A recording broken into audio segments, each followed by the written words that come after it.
So the issue for me is that I went through a time of difficulty in my life where I came from a time where everything seemed to be going great. My relationships were amazing. My relationship with my children, that's always been good in fairness. My, I guess you would say, sexual relationship or partner relationship was amazing. It was everything that I could ever want. My business was going very, very well. There was a lot of money. I was employing people and things just seemed to be going really, really well. And then it went to the point where it was recession. Recession hits everybody, but it hit me very, very badly because I was overly leveraged, I guess, at the time. And the business just was destroyed. Well, it wasn't destroyed overnight. It took a number of years. It fell, but it just kept falling. And my relationships were badly affected all of a sudden. And that made me feel like a lot of the love that I was receiving was really love because of that I could pay bills rather than love for who I was in a way, you know. Okay. And maybe that's not true. That's just the feeling I got from it, you know. And my relationship with my kids is still really good. You know, I've always had a close relationship with my kids, but I do even notice recently because of financial issues that I'll be a little bit shorter with them, where I would have always sat down and talked with them and talked through issues and had loads and loads of time. I would be a little bit shorter with them now than I would have in the past, and that really, really kind of upsets me. Even though it's only a tiny thing, but you know, they didn't cause any of the financial issues, and I still should have the time for them because you know their life is ahead of them, and I do for the most part, but I do notice it in myself that sometimes I'm like, oh, I have to make calls now. Keem was sick this morning and I kept him home. He's kind of home with me today, and he's because he wasn't well and he's a bit bored. He wants to just do stuff with me, which is great. And but I'm kind of like, I have to. I have to take the iPad and entertain yourself because I have to make calls. And in a way, I do have to make calls. You know, I have to make calls of being in business. But I could spend 4 to 5 hours making calls and I might bring in no business at all. And then I'm thinking to myself, well, wouldn't I have been better off just playing with Keane today? Because I have to phone about. Well, sometimes actually it's, you know, our sense of pressure. I have to. When it becomes very intense, it's better just to let go and do the minimum. Say, well, he's home today. I will just be with him and trust that in that sense of letting go of the tension and going into the sense of being in the now with your child and being happy, the universe is going to give you the things you need anyway. And that can be, when we're under pressure in many areas, it's hard to see that, particularly financially. I know that. But yes, sometimes it is better to say, you know, this is what the universe has put in front of me today. My child is at home with me, and you are at home working. If some of the calls or work, the projects that you have on today are not completely essential, let it go and be with your son.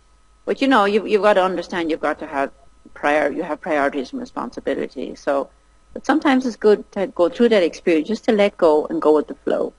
And how would you say if somebody, let's say somebody was in a difficult situation financially or with the relationships, or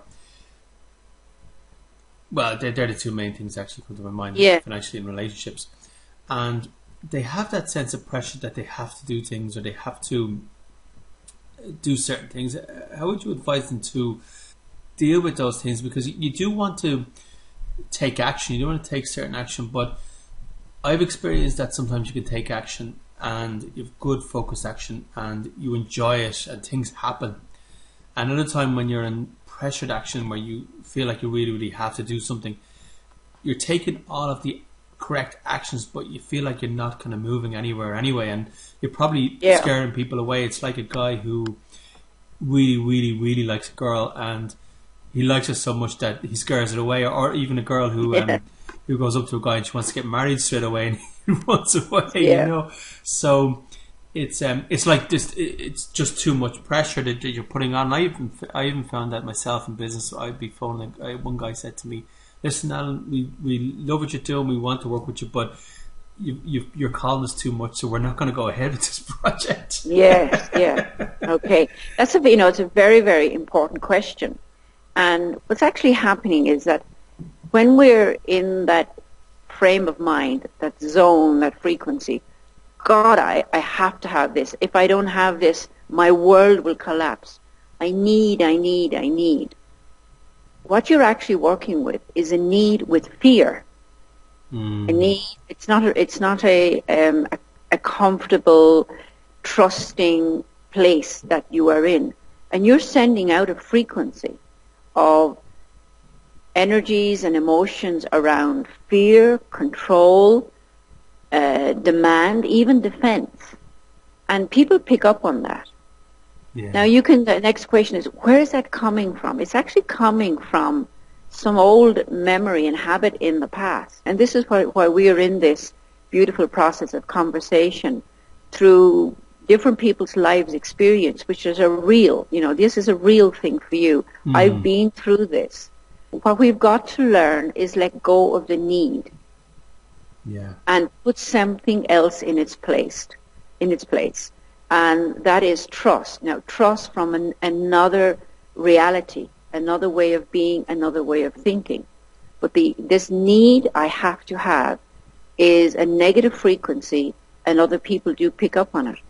And they sense your fear. If I don't have it, I'm not a happy camper.